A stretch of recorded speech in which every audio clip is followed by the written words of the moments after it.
नमस्कार साथियों, मैं हूं आपके साथ आकांक्षा पिवाल और आप देख रहे हैं भाई न्यूज का 5 दिसंबर सोमवार शाम का बुलेटिन। आइए एक नजर डालते हैं शहर की अब तक की ताजा खबरों पर। इस बुलेटिन के प्रायोजक है आरके डेवलपर्स। शानदार घर खरीदें अब अपने बजट में।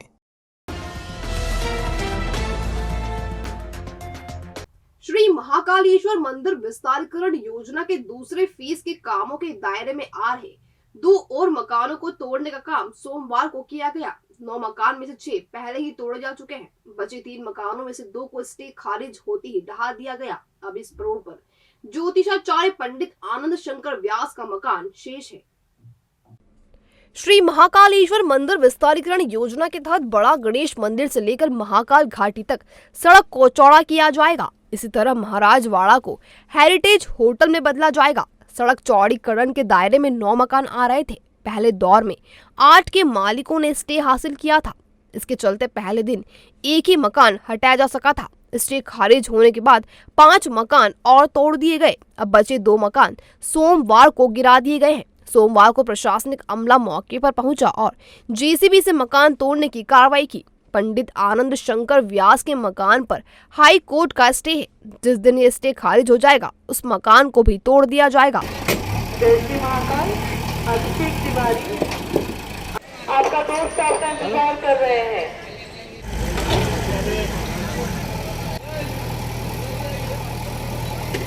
मंदिर तो बहुत पुराना है और ये मेरा मंदिर है और इन्होंने मेरे को ही बाहर निकाल दिया। हम सबको परिवार वालों को बाहर निकाल दिया है और बोल रहे मंदिर कहीं पे भी उठा के ले जाओ। जब इनने हमको ही बाहर निकाल दिया तो मंदिर कहाँ ले जाएंगे?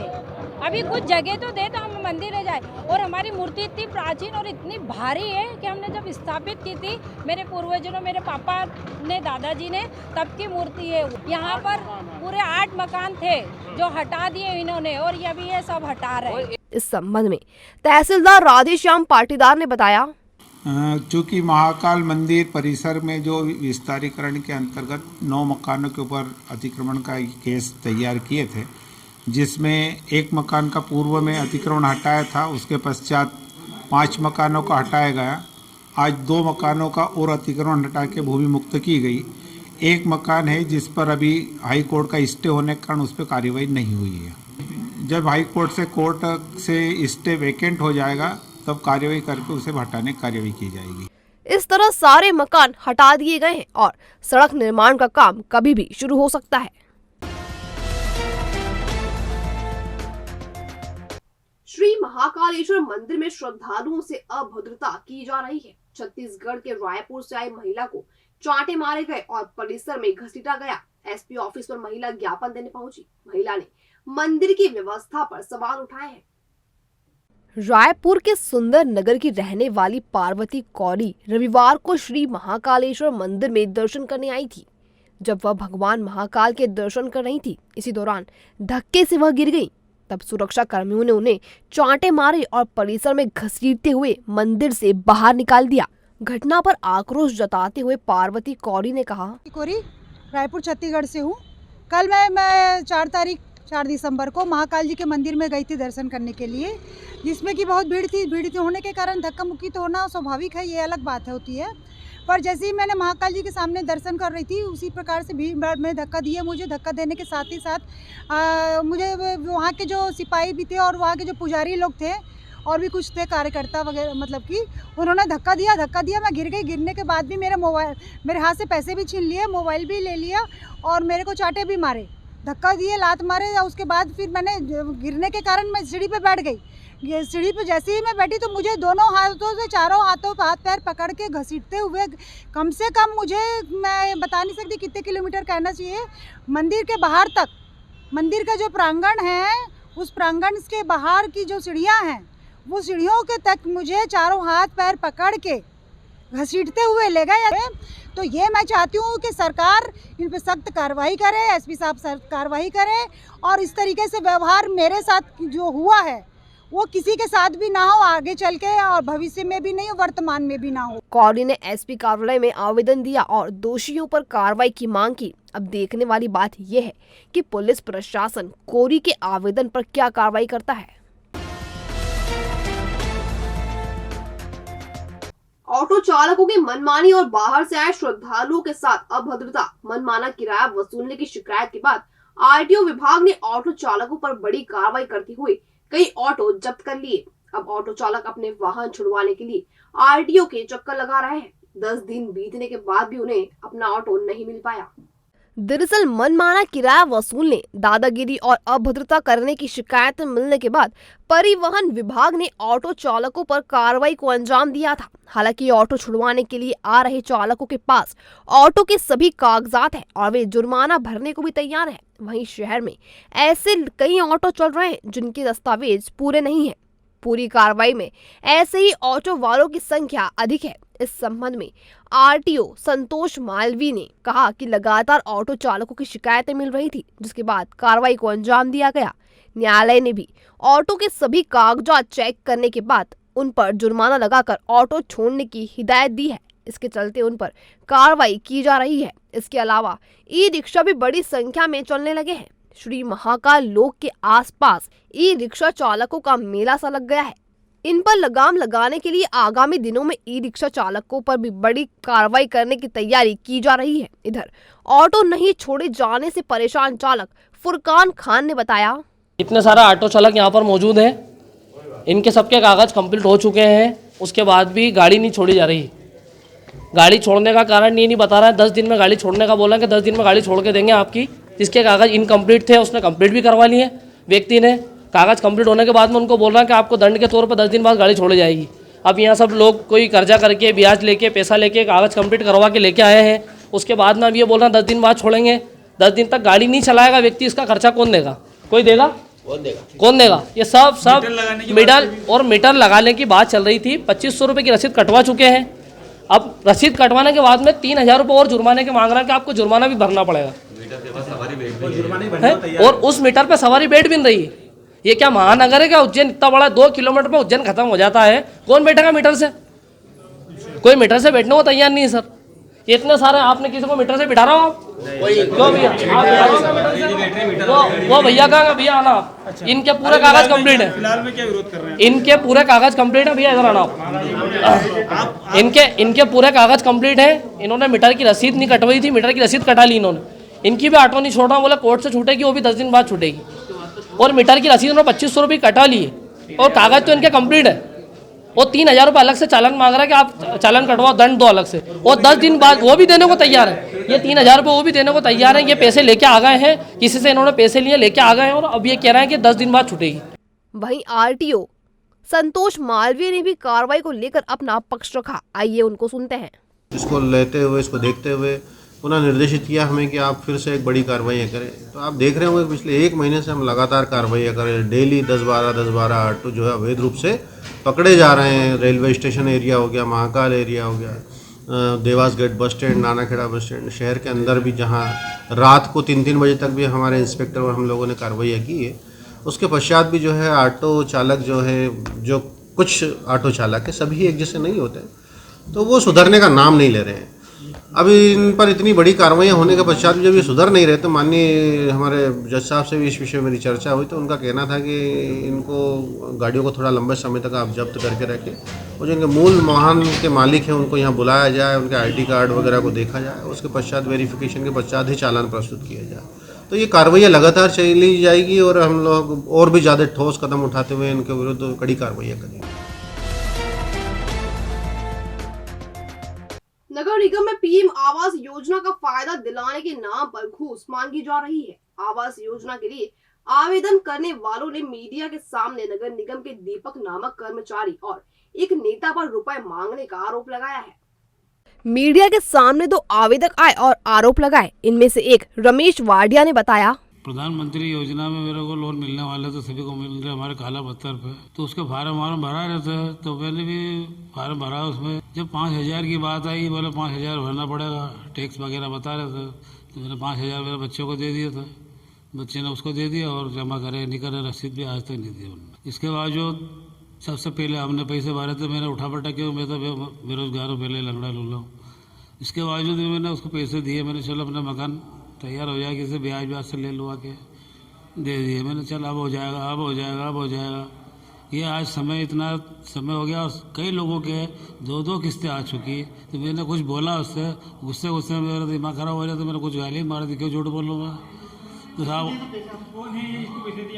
सचिन वर्मा ये हमारे काला पत्थर पे रहता है, काला पत्थर पे रहते नेता है ये।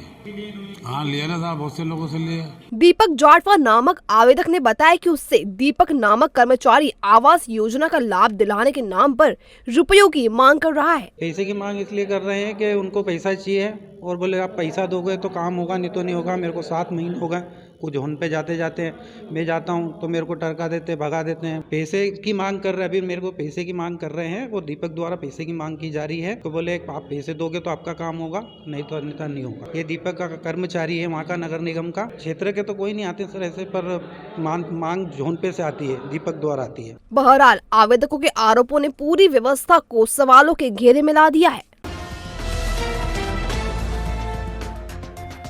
तेरा मेरा रेस्टोरेंट कैफे, प्राइम लोकेशन पर 3-in-1 सोल्यूशन, शानदार family restaurant, rooftop cafe, hotel जहां है एसी सिंगल बेड और डबल बेड, डीलक्स रूम्स, खास ओकेजन्स के लिए 3D साउंड, डीजे लाइट्स और सुपर लग्जरियस डांस फ्लोर्स के साथ पार्टी हॉल और कॉन्फ्रेंस हॉल भी। आपकी खातिरदारी के लिए हमारा प्रोफेशनल और ट्रेन्ड स्टाफ रहेगा हर वक्त मौजूद। पार्किंग फैसिलिटी, लॉबी एरिया और फ्री वाईफाई भी है उपलब्ध। हमारा पता 13/4 अलकनंदा नगर, कॉस्मोस मॉल के पीछे, इंदौर रोड, उज्जैन। संपर्क करें 7897340664 या 7566801224 या 9340447277। माधोनगर थाने के सामने स्थित मेवाड़ हॉस्पिटल का लाइसेंस निरस्त कर दिया गया है। अस्पताल में जांच करने गए दल को कई अनियमितताएं मिली थी। पंजीकृत निजी नर्सिंग होम में अग्नि सुरक्षा के संबंधित नियमों के पालन के लिए जांच दल ने माधोनगर थाने के सामने स्थित मेवाड़ ऑर्थोपेडिक हॉस्पिटल का निरीक्षण किया था। जांच दल को मेवाड़ हॉस्पिटल में फायर का अस्थायी प्रमाण पत्र नहीं मिला था और बिल्डिंग कंप्लीटेशन सर्टिफिकेट भी उपलब्ध नहीं था। 16 अन्य बिंदुओं पर अनियमितता मिलने पर मेवाड़ ऑर्थोपेडिक हॉस्पिटल को जारी लाइसेंस व पंजीयन क्रमांक 302 को तत्काल प्रभाव से निरस्त कर दिया गया है। कलेक्टर आशीष सिंह के निर्देश पर अस्पताल की जांच की गई थी। ये जांच आयुष्मान योजना के क्रियान्वयन के संबंध में थी। आयुष्मान कार्ड से उपचार करवाने वाले मरीजों से शुल्क लेने का मामला प्रकाश में आया था। महिदपुर में विवाहिता की मौत को लेकर परिजनों ने सोमवार को उज्जैन पहुंचकर आईजी कार्यालय में ज्ञापन सौंपा। उन्होंने निष्पक्ष जांच कर न्याय दिलाए जाने की गुहार लगाई है। दरअसल 16 नवंबर को महिदपुर में पूजा पति दीपक प्रजापत ने खुदकुशी कर ली थी, जिसके बाद पूजा के परिजनों ने ससुराल पक्ष पर हत्या का आरोप लगाया था, लेकिन कार्रवाई नहीं होने के चलते उन्होंने आईजी कार्यालय में ज्ञापन सौंपा। परिजनों ने बताया कि पूजा का पति दीपक प्रजापत बड़े ससुर देव नारायण, जेठ और जेठानी उसे आए दिन मारपीट कर प्रताड़ित करते थे, जिसके चलते ही उसकी मौत हुई है। मौत के बाद ससुराल वालों ने इसकी जानकारी तक नहीं दी। हमें उसके पड़ोसी से जानकारी मिली। हमें यकीन है कि पूजा ने आत्महत्या नहीं की है, बल्कि उसकी हत्या की गई है। मृतक के परिजनों ने और क्या कहा, आइए उन्हीं से जानते हैं। आप आईजी ऑफिस में सर इसलिए आए हम कि मेरी जो छोटी सिस्टर है उसके 2013 में शादी करी थी। उसके बाद से ही 2-1 साल से इसको परेशान करना चालू कर दिया था ससुराल वालों ने। और उनके जो बड़े ससुर है देव नारायण, पप्पू और हमारा जो जमाई है दीपक और उनकी भाभी राजल, वो बहुत परेशान करना चालू कर दिया था। तो हमारे को बताती थी फ़ोन लगा के। तो मैं यही बोलता था, मैं उसका छोटा भाई हूँ, मैं ये बोलता था कि बेटा ठीक है अभी सब चलता है, ससुराल में बहन नई शादी हुई है, थोड़ा बहुत झगड़ा होता है। मैंने ठीक है समझा, पूजा सब कुछ करा। और अभी 16 तारीख को क्या हुआ कि उसकी डेथ हो गई। कैसे हो गई, उन्हें मार दिया गया और उसको फांसी का वो बना दिया गया। और उसकी डेथ रात को हो चुकी थी। हम ये चाह रहे हैं कि हमें न्याय मिले। हमारे थाने वाले सुनवाई नहीं कर रहे। एक बार हमें बयान लेने के लिए बुलाया था हमने, उसके बाद जब वापस से गए थे मम्मी पापा तो उनके बयान चेंज कर दिए और मैं गया नहीं था उस समय। अपना आत्महत्या की बताइए कि हमारे को ये है कि उसको मर्डर करा गया और गला दबा के उसकी आत्महत्या करी गई है। और जब हम पूछ रहे हैं कि साइन किसने करी, नकली भाई कौन बन गया वहाँ पे, नकली बाप कौन बन गया, तो हमको उसका कोई जवाब नहीं मिल रहा है और हम इसकी उचित कार्रवाई कर रहे हैं। थाने आज आईजी साहब के यहाँ और एसपी साहब के यहाँ हम उचित कार्रवाई कर रहे हैं और आगे जा रहे हैं। हम सीएम हेल्पलाइन पे भी कंप्लेन कर रहे हैं और सारी कार्रवाई आगे करने को जा रहे हैं हम, क्योंकि यहाँ से हम संतुष्ट नहीं है। महतपुर थाने से हम संतुष्ट नहीं है बिल्कुल भी।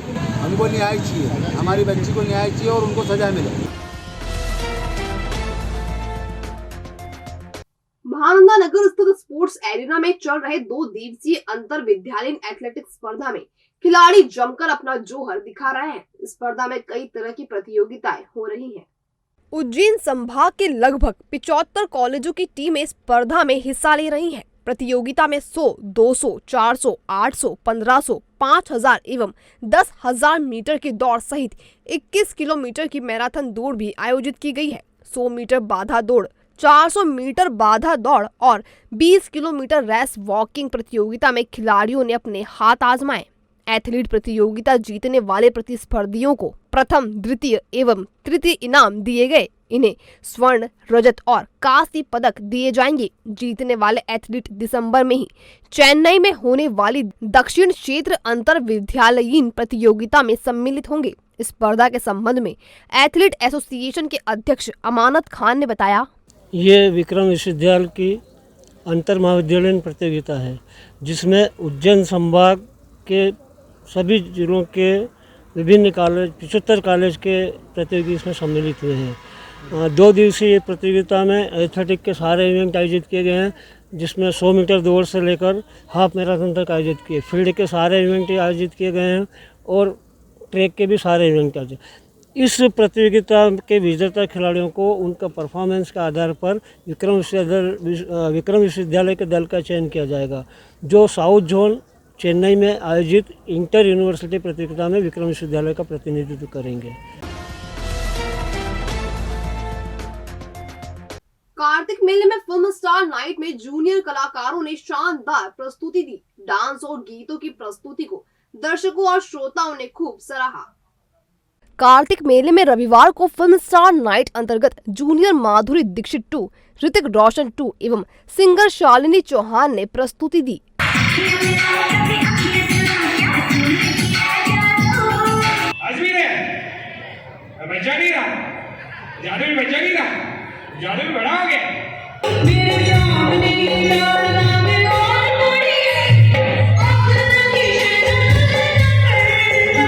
कार्तिक मेला सांस्कृतिक मंच पर मुक्ता इवेंट के माध्यम से फिल्म स्टार नाइट में junior Madhuri Dixit, Hrithik Roshan, singer Shalini Chauhan, the boss dance टॉर पे एवं सचिन जैन म्यूजिकल ग्रुप ने प्रस्तुति दी।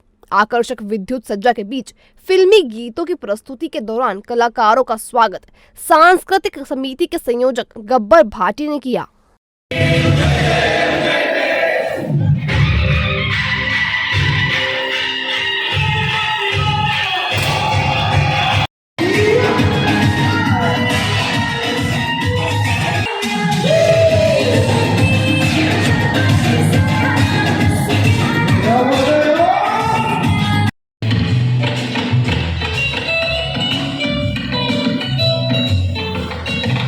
और अब खबरें दे दनादन। सुजलाम जल महोत्सव का आयोजन 27, 28, 29 दिसंबर को होगा। इसके तहत 26 दिसंबर को जल कलश यात्रा आयोजित की जाएगी। आयुष्मान कार्ड में प्रगति लाने के लिए उज्जैन जनपद की 4 ग्राम पंचायतों में आधार अपडेशन शिविर आयोजित किए जाएंगे। 6 दिसंबर को निनोरा, 7 दिसंबर को नरवर, 8 दिसंबर को हरसोदन और 9 दिसंबर को चिंतामन जवासे के ग्राम पंचायत मुख्यालय पर शिविर लगाया जाएगा। जिला सैनिक कल्याण कार्यालय 7 दिसंबर को सुबह 11 बजे सशस्त्र सेना झंडा दिवस मनाएगा।